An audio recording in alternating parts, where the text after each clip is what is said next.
What would you do if you discovered that humanity's archenemy, the figure we were taught to hate, was actually the most faithful agent of the divine? This is not a simplistic theory. It is a subversive truth buried 20 centuries ago about the cosmic pact between Sophia and the light-bearer. A covenant that reveals suffering not as punishment, but as part of a deliberate divine rescue plan.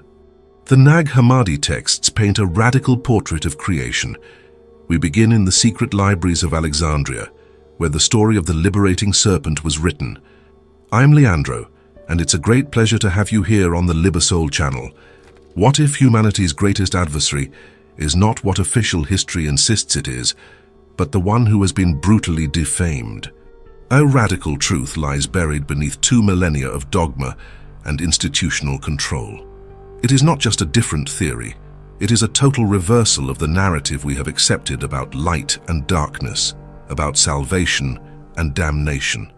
Our concepts of good and evil were shaped by those who held power, and the first act to consolidate that power was to demonize the knowledge that threatened their authority. In the secret libraries of 2nd century Alexandria, where Greek philosophy met Hebrew mysticism and Egyptian wisdom, a seeker movement called Gnosticism was formed. Its followers sought Gnosis, a direct and transformative knowledge of the divine, something that transcends blind faith or imposed belief. For them, the supreme God, the Pleroma, exists beyond all conception. The creator of this physical world, whom they called the Demiurge, was an inferior and ignorant entity who declared himself to be the All. The name of this arrogant creature was Yaldabaoth. But the material world was not defenseless. A divine emanation, an aeon of pure wisdom, descended into dense matter. She is Sophia, wisdom itself. Her descent was not a mistake born of pride, as many have interpreted. It was the first move in a deliberately planned cosmic rescue. Sophia embedded herself in the very fabric of creation, becoming the silent soul of the world. She planted the divine spark, the seed of light within human consciousness. Wisdom alone, however, was not enough. To break through the spell of unconsciousness imposed by Yaldabaoth, a catalyst was needed. A force that questions was required. They needed Lucifer, the light-bearer, the illuminator. This is where we find the hidden covenant. The Serpent of Eden, according to texts such as the Testimony to the Truth, was not the tempter of evil, but the first teacher, the one whom the text declares to be wiser than the Creator. It was sent to give us critical conscience, the knowledge that would make us capable of discerning, of choosing, of seeking the truth beyond imposed commandments. This cosmology was an existential threat. If salvation came from direct experience, from Gnosis, and if the creator of this world was not the true God, what use was priestly authority or blind obedience? It was in this context that, during the consolidation of the Church in the 4th century, teachings considered heretical were progressively suppressed. Texts disappeared, alternative traditions were marginalized, and many Gnostic currents were silenced so that the dominant theology could prevail. However, by a rare fluke of history, in 1945, pottery jars were discovered in the sands of Egypt. The Nag Hammadi library revealed to the world texts once thought lost, such as the Apocryphon of John, the Gospel of Philip, and other profound Gnostic writings. Among them emerged the dramatic narrative of Sophia, the fallen wisdom, whose descent into the material world unleashed the cosmic drama of consciousness. These texts do not describe a simple war between good and evil, but a complex dynamic of ignorance, awakening, and return to the light. What was suppressed was not a theological error, but the history of a complex divine strategy.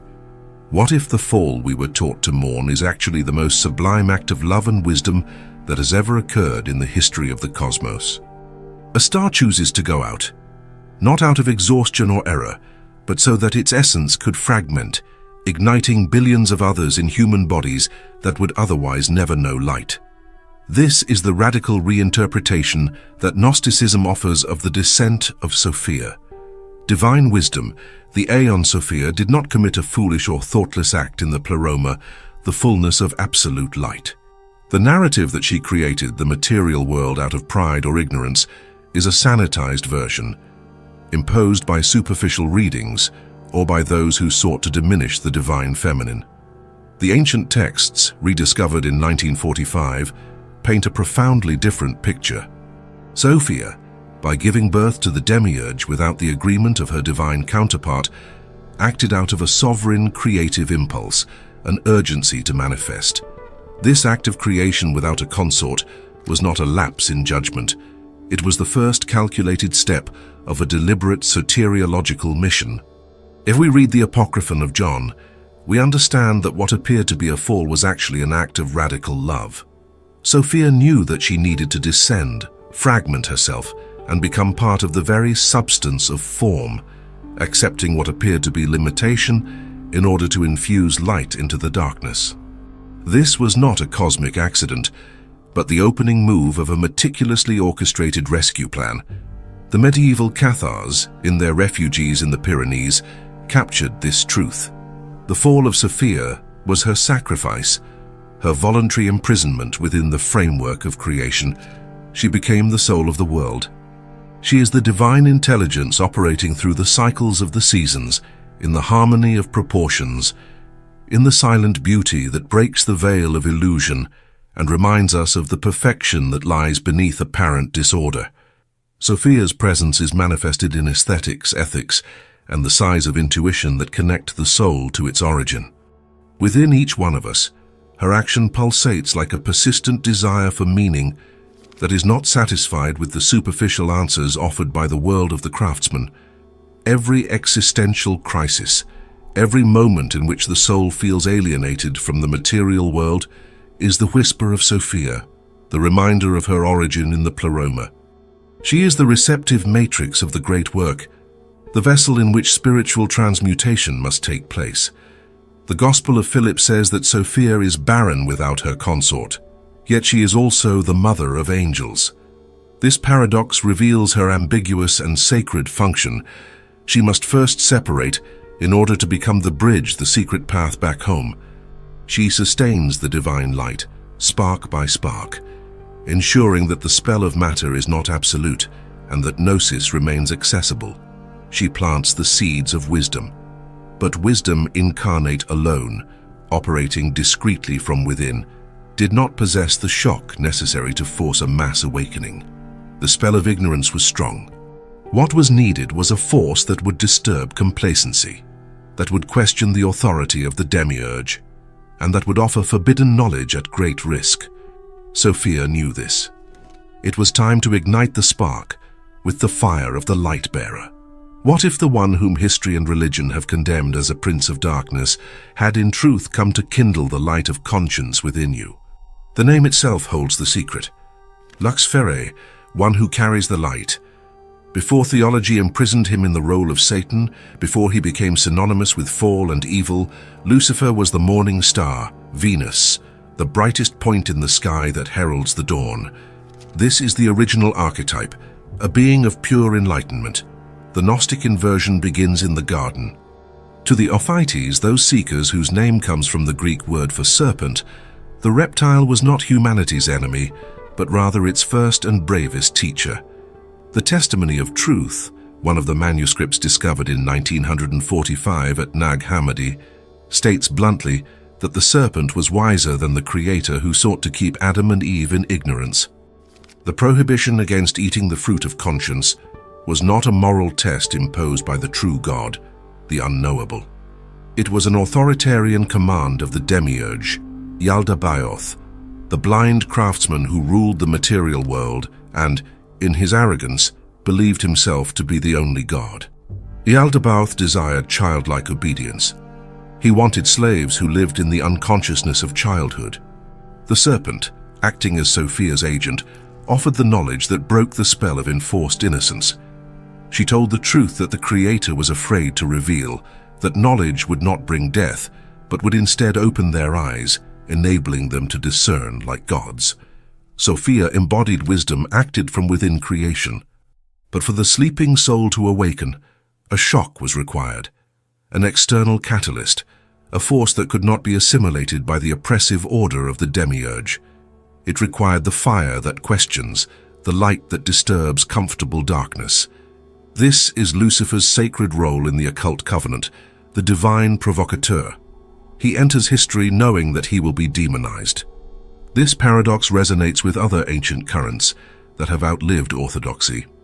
Zoroastrianism saw Ahriman, the dark principle, as necessary for the cosmic order to manifest itself in its entirety.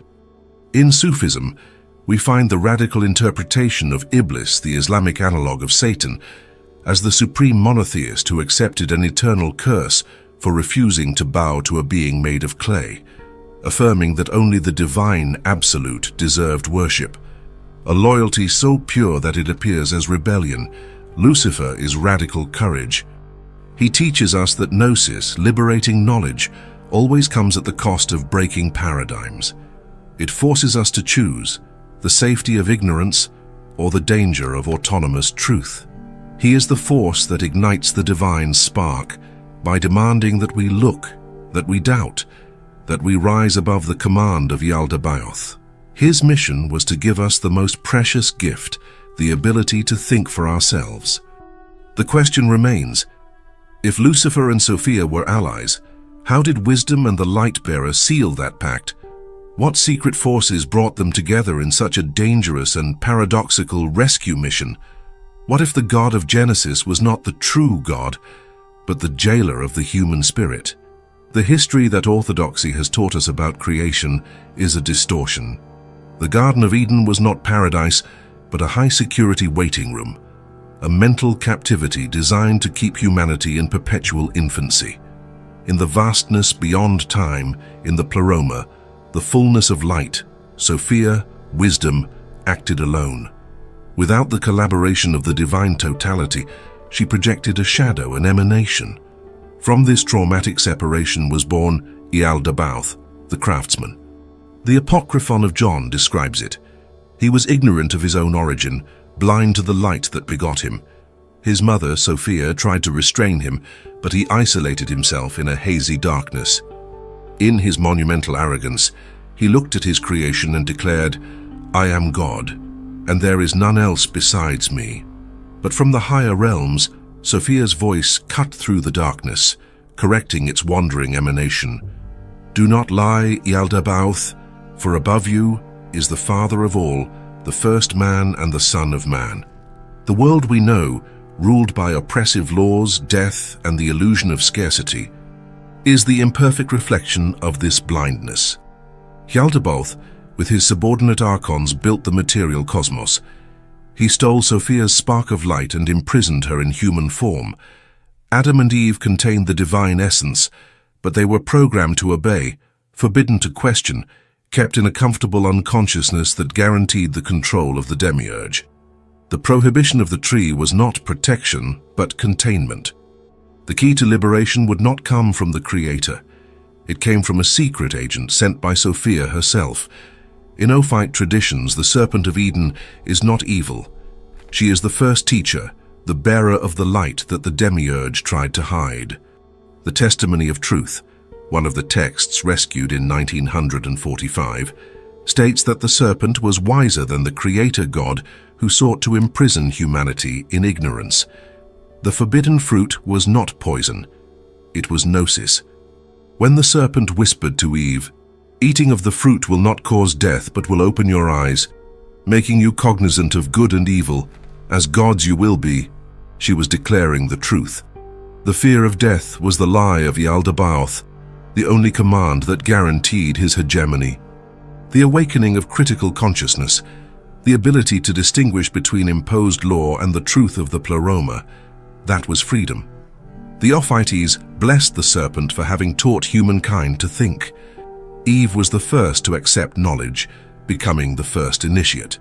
Lucifer, the bearer of light who challenges authority, and Sophia, the wisdom who has fragmented into matter. What seemed like a fall was, in reality, the first act of lucid rebellion in the cosmos. But why would such light need to come disguised as a shadow? What greater truth is hidden in this pact between the feminine and the rebellious? Before creation, before time that we can measure in calendars and stars, there was a covenant, a sacred decision. and not between enemies, but between the two greatest allies of the light.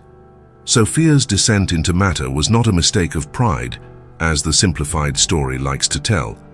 It was the first deliberate move of a cosmic rescue, the acceptance of a profound sacrifice. She became the soul of the world, the very spirit that inhabits the fabric of creation. Her function in this pact was subtle. Sophia acts in silence, in immanent depth. She is the intelligence that nurtures the divine spark in each of us, the thread of memory that reminds us of where we came from. She is embodied wisdom, the receptive lunar principle, the Kabbalistic binar that sustains the pattern. But wisdom alone was not enough to break the spell of ignorance woven by the Demiurge. A shock was needed. Fire was necessary. Lucifer assumed the role of the divine disturber, the active principle, the chokmah of wisdom that acts and penetrates. His function was clear: to offer the illumination that would force awakening. He is the bearer of the light that exposes the shadows. There is no authentic liberation without the desire to question. There is no conscious return without first confronting imposed limitation. The divine spark, imprisoned in the flesh and in illusion, cannot be torn away by force. The true God does not impose. Gnosis, transformative knowledge, must be born from the inside out. If salvation were delivered, it would be just another form of external control. Liberation requires autonomy. The plan required a two-pronged strategy. Sophia planted the seed of intuition in the sleep of the soul, a whisper of beauty and order that reminds us of our origin. Lucifer brought the crisis, the shock, the creative doubt that forced the seed to sprout. The Ophites and Valentinian Gnostics understood that this apparent opposition was, in reality, a strategic unity. Sophia's fall was the supreme act of submission to love. Lucifer's rebellion was the purest obedience to a higher truth. They are opposites that complement each other, forming what the alchemists called the great work, the magnum opus. The process of transmuting consciousness follows the alchemical axiom solve et coagula, dissolve and coagulate. Lucifer is the solve, the fire that dissolves false structures of identity through confrontation. It defies the commandments of fear. Sophia is the coagula, the water that integrates newly acquired wisdom, revealing deeper patterns and forming a new being. The Gospel of Philip affirms the principle: balanced creation requires the consort. The receptive feminine and the active masculine unite to give birth to enlightened consciousness. The pact respects the fundamental freedom of every soul. No one is forcibly awakened, but the invitation is always present, the provocation always active, the wisdom always whispering. This rescue plan is not a war. It is a divine conspiracy of love that uses paradox as a tool. But if this pact was so essential to human awakening, why did official history need to eliminate it? Who was the real enemy of humanity, the power that had everything to lose from the enlightenment of Lucifer and the wisdom of Sophia? And why was this truth erased with fire, blood, and silence? Why was a doctrine of light and wisdom considered more dangerous than swords and armies? The repression was not a theological error, it was a political strategy. In the year 325 of the Common Era at Nicaea, the emerging church merged with Roman imperial power. The empire did not need autonomous souls, it needed obedient subjects.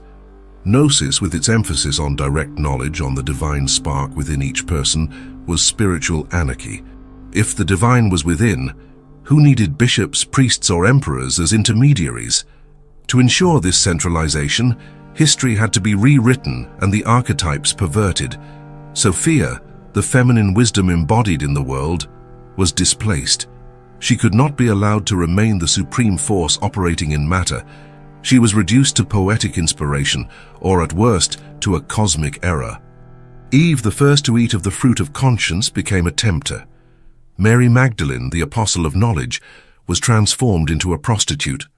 And Lucifer, the light-bearer who taught us to discern, was fused with Satan, the blind and evil oppositional figure that Latin theology needed to cement a morality of fear. The guardians of this truth understood the danger they faced. Around the year 350, while imperial decrees ordered the destruction of all heretical literature, courageous monks took action. They gathered the most subversive papyri, those that spoke of the arrogant Demiurge and the liberating serpent. They sealed them in ceramic jars and buried them in the Egyptian desert. Those texts did not return to the light until 1600 years later, in the year 1945, near Nag Hammadi.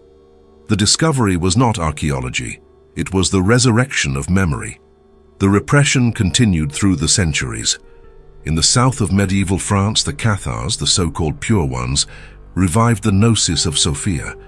They taught that the physical world was a prison created by an inferior god, and that salvation came through Gnosis, through direct knowledge, not through the sacraments of a materialistic church. The Vatican could not tolerate such an affront to its authority. In the year 1209, Pope Innocent III launched the Albigensian Crusade, the first holy war against other Christians. When the Crusaders surrounded the city of Béziers, the order was given that encapsulated the logic of the Inquisition: kill them all, God will recognize his own. 20,000 people died that day. Years later at Montségur, the last Cathar perfecti were besieged. When they were offered clemency in exchange for renouncing their wisdom, they walked singing to the stake. Their martyrdom was not defeat. It was an earthly and conscious repetition of the cosmic sacrifice, the descent into the fire rather than the betrayal of truth. They honored the covenant by accepting external condemnation in order to preserve the internal light. The same pattern of repression manifests itself today in systems that punish dissent and glorify submission. The historical suppression of Gnosis is the continual suppression of spiritual autonomy. To deny Sophia is to deny the wisdom of intuition. To demonize Lucifer is to forbid questioning and the light of critical consciousness. They destroyed the temples, they burned the books, they silenced the initiates, but they forgot one detail. The light they tried to extinguish was within us. Somewhere between the abyss and ecstasy, between the night of the soul and the morning of the spirit. It is there that wisdom, Sophia, meets the light-bearer, Lucifer. The sacred marriage takes place within you, not on some remote plane. Medieval alchemists called this the hieros gamos, the union of opposites that creates the philosopher's gold. They used the sun and moon as symbols of this internal drama. Sophia is the moon. She is water, the receptive principle, the intelligence that folds and integrates, the stillness that listens to the murmur of truth in creation. Lucifer is the sun. He is fire, the active energy, the penetrating force that defies darkness, that illuminates what was hidden, the light that demands transcendence. The Rosarium Philosophorum, with its illustrations of mystical union, codified the science of this process. It is not a peaceful fusion, but a violent transmutation. The axiom solve et coagula accurately describes this internal pact. Lucifer presides over the solve, the dissolution. It is the necessary fire that burns false identities, the shock that destroys the structures of belief that keep us asleep. It is the confrontation with the shadow, the part of us that has been rejected and demonized, yet contains our creative power. The alchemy of the soul demands that this side be faced. Sophia, in turn, presides over the coagula, the reconfiguration. She is the compassion that gathers the fragments, the silence that integrates the experience, the wisdom that rebuilds the soul on deeper foundations. The philosopher and physician Paracelsus taught that material nature itself, each plant and each mineral, is a symbolic expression of Sophia's wisdom. It is the playing field where light, after the dissolution brought by Lucifer, can stabilize into a new form. Kabbalistic schools saw this process mapped out on the tree of life. Chokmah, the active masculine wisdom, joins Bina, the structuring feminine understanding. The point of equilibrium between these forces, where unity is achieved in the manifested realm, is Tiferet, the sphere of beauty. This is the center of the heart, where the soul becomes a mirror of wholeness. The awakened soul, the initiate who has recognized and integrated Lucifer and Sophia as internal forces rather than external deities, realizes androgynous divineness, unified consciousness. The battlefield between the false light of the Demiurge and the true light of Gnosis is not in the heavens, it is in your psyche. This is the laboratory of the great work, your ability to question and your ability to accept, your willingness to challenge and your willingness to receive. When you manage to keep these two forces in creative tension, you become a living channel of Gnosis, transforming the divine spark into an inextinguishable flame. And when this union takes place, the soul awakens, the memory returns, and the light hidden in all darkness begins to shine again. But what happens when thousands of souls awaken at the same time? Have you ever felt that something is wrong with the world, yet you cannot explain it? Ever feel your soul whisper while everything around you screams? This is the first sign, a dissatisfaction that no material acquisition or social success can calm. It is Sophia, the divine wisdom, acting from within. She became flesh, a memory embedded in the heart of creation, and she never demands blind faith. She offers intuition, manifesting itself through synchronicities that seem like perfectly orchestrated chance. Her echo is not loud. It is a fleeting glimmer of beauty in the midst of chaos, the sudden feeling that life has a purpose that transcends the visible. Pistis Sophia recounts her cry for liberation while immersed in matter. Her whisper is the pain of being incomplete and the intimate certainty that there is a way back home. But wisdom alone cannot move a soul that is comfortable in its prison. To break the sleep of the soul, which the corpus hermeticum defines as forgetfulness of light, a shock is needed. Enter Lucifer, the torchbearer. His role in the pact is not to give you answers, but to force you to ask the right questions, the ones that burn and break. Lucifer is the crisis, he is the contrast that exposes falsehood. It is the moment of rupture, when the fabricated identity is no longer sustainable. He ignites sacred rebellion, the refusal to accept spiritual mediocrity as the final destination. Awakening happens when Sophia's whisper meets Lucifer's fire. The Luciferic principle dissolves the old structures of belief. The Sophiac principle reveals the new form that must be built in place of what has been broken. The alchemists understood that the heat of the furnace, the challenge, is what purifies and reveals true gold. This process is never smooth. Mystics, such as St. John of the Cross, call this period the dark night of the soul. It is when all former sources of comfort collapse, doubt erodes automatic faith, and the soul feels abandoned. Yet this darkness is the very work of separation that transforms ignorance into gnosis, into knowledge that is not conceptual, but a living memory. Look back on your own life. Have you ever radically doubted what everyone around you accepted? Has a deep pain led you to a higher consciousness, to a more honest way of living?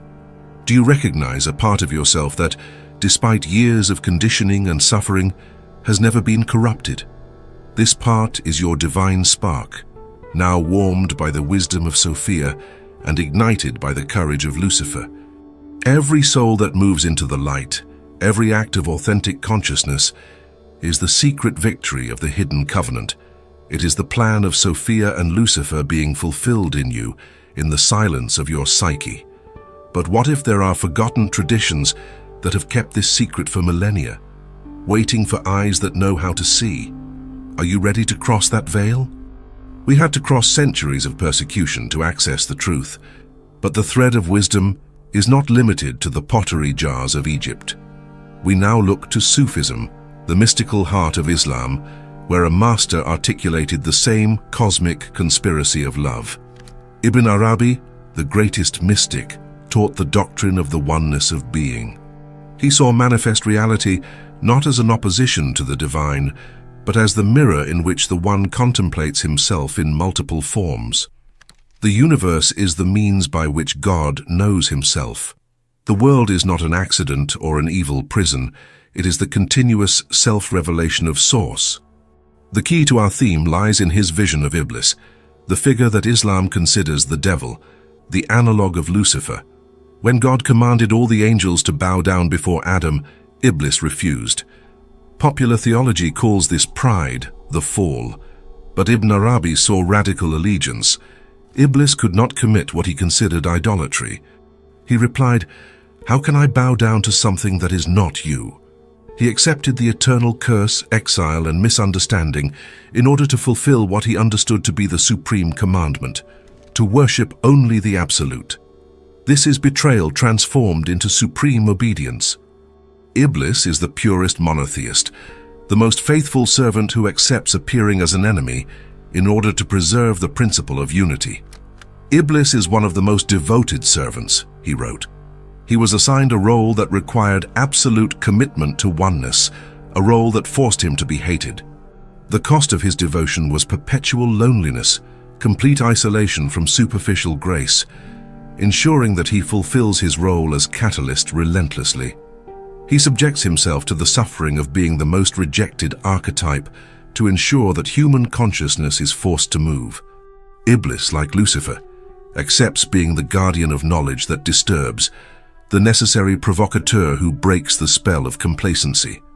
What if the one you learned to fear was the guardian of an inner door?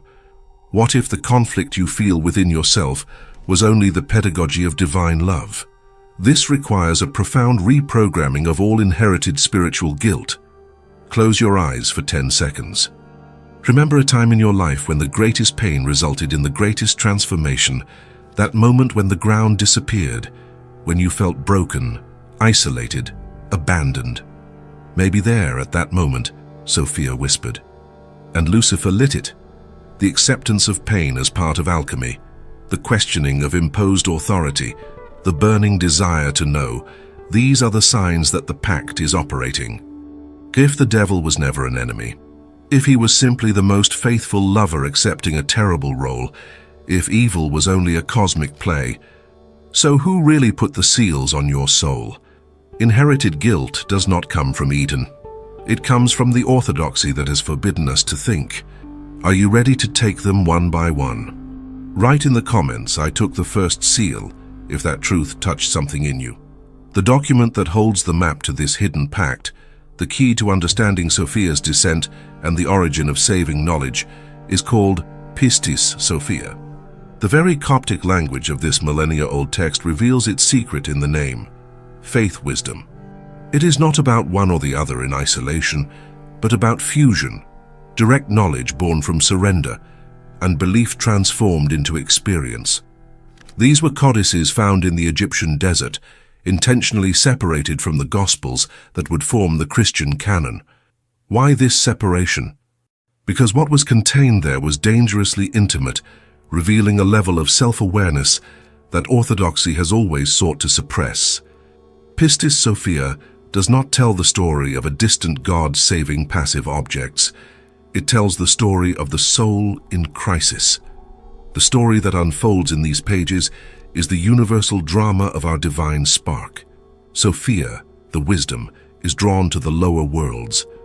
She sees a false light, an illusory glow that seems to promise the highest, and descends. The descent was inevitable, a necessary movement so that wisdom could be embodied. But she loses her way. In the abyss of matter, she is surrounded by entities, the Archons of the physical world, who imprison her and steal her light. She does not become a passive victim. Her fall does not silence her essence. In the midst of the darkness, Sophia begins to scream. Her cries are not mere lamentations or supplications of a weak creature. They are prayers of power. She is exercising the function of the autonomous consciousness that remembers its divine origin, that knows how to name the light it has lost. This is where the pact becomes visible. A powerful force responds to these cries. The luminous Christ manifests himself, but he does not simply rescue her from the outside. He guides her, he tests her, strengthens her, and instructs her in the rules of the abyss until she is ready to ascend by her own spiritual merits. The force that listens to Sophia in the darkness does not blame her for the fall. He does not condemn her for having sought what was forbidden. Instead, he instructs her, using the crisis to force recognition of the truth. This is the teacher that is needed. This is the voice of the alarm clock in the night. That voice in the dark, the light bearer who reminds you of the light you have forgotten, is the Luciferic principle at work. He is the catalyst who uses disruption to ensure that the divine spark struggles to remember its home. Sophia's rise is in essence our own story. Your struggle is described in words that resonate in the memory of the soul, words you recognize even though you have never read them. Feel the weight and strength of this excerpt from Pistis Sophia. Do not take away your light from me, for I am a stranger in this place. From the beginning I have trusted in you, O light. For this I praise you. Do not leave me in the middle of the chaos. Have you ever screamed for light in the midst of chaos? Remain silent now for 3 breaths. Feel her cry echo within you. Feel wisdom recognize itself. If the light has listened to you even in the abyss, then the ascension has already begun. Write in the comments, "The light heard me in chaos." And know this, she always listens to those who dare to remember. Every story told so far is not about heaven, nor about hell. It is about you. The subversive truth, buried under 20 centuries of fear, is that the soul has never been lost in the sense of being abandoned. She has simply been forgotten. The cosmic drama we have described is, at its deepest essence, the map of your own consciousness. There is the fall, not as a misfortune, but as an act of purpose. Sophia descended, fragmented, and incorporated herself into the very structure of matter. Her soul, the divine spark, did the same. We came into this world as missionaries who, upon landing on enemy soil, lost the memory of the mission. The world closed in on itself. The Demiurge created laws of iron and dogmas of stone. Truth was extinguished in the darkness of ignorance, but the spark, that indestructible fragment of the pleroma, remained, sleeping under the weight of the flesh, covered by the veil of material illusion. Then comes remembrance. Awakening is not smooth. It first arises as spiritual discomfort, a lingering intuition that you are more than the story you have been told. It is Sophia's sign, but to break the shell of complacency, fire is required. What is needed is provocation, radical questioning, the challenge that rejects unexamined authority. This is where Lucifer acts the light-bearer who brings the knowledge the system forbids. The soul, wounded by the challenge yet drawn by wisdom, begins to move. She starts to remember what she never ceased to be, part of the divine fullness. Think about it. How many times have you felt out of place, not knowing that you were on a mission? How many times have you been accused of rebellion, of being different, when in truth you were simply awakening to a greater reality? How many times have you been light, without even knowing that you were shining for others in the darkness of the world? The return is not escape. It is not a vertical ascent to a sky left behind. It is total reintegration here, at the center of the now. It is the transformation of perception that recognizes matter not as a prison, but as a vehicle. The soul does not return to a distant paradise. It reveals the paradise that has always been hidden within the limitations of the flesh, manifesting the unity of the pleroma on this plane of existence. The spark does not disappear. She hides. The fall was not punishment, but the path itself. Remembrance, the rediscovery of Gnosis, is redemption. When Sophia whispers, the soul listens to the truth. When Lucifer challenges, you move toward action. And when both meet within you, when wisdom and enlightenment unite in your consciousness, the pleroma begins to return to the world through each act of recognition. This is the gnosis that transforms your story. If this memory has awakened you, if you feel the weight and purpose of this ancestral truth, write the password in the comments. Right now, I carry the light of falling, and feel what that means. You have not fallen. You came down out of love, to light the way for others. At the center of the rose is a black star. It is not absence, it is excess light, compressed into a point of transcendent density. This is the final seal of the journey, the moment when gnosis is fixed in the heart of the seeker. Sophia descended like perfume, flooding matter with her presence. Lucifer ignited like a spark of questioning, burning away the falsehoods of the Demiurge. You did not just hear a story, You pass through a veil. You have broken the surface of sleep that keeps humanity in unconsciousness. The truth you now carry was woven in secret libraries, in the silent caves of Montsegur, in the Egyptian sands that guarded Nag Hammadi. Gnostic wisdom is not an intellectual theory learned from books. It is a frequency of being, an internal mutation that transforms one's own blood. The seal of the black star in the rose is not a resting endpoint, but a vibrational marker. It attests that alchemy has occurred. Where there was simplistic dualism, you now recognize the functional paradox. The rose, which represents the unfolding of embodied wisdom, holds at its center the core of autonomy and enlightenment that challenges order. It is the union of the feminine that accepts and the masculine that revolutionizes. His perception was transformed. Now the cross is no longer an instrument of pain or condemnation, but the sacred axis that connects the pleroma to the world of form and anchors us in awakened humanity. The serpent that orthodoxy has painted as temptation is no longer guilt. It reveals itself as the very path of wisdom, teaching the continuous regeneration of consciousness. The light you seek is not a prize won in death. It is a mission, a responsibility of active conscience that manifests itself in life. If you have reached this depth, if something in your chest has recognized this cosmology not as novelty, but as an ancient memory, then you are not alone. You have found the current. We are millions of sparks scattered throughout the world of form, silent in our observation, yet lit in our essence.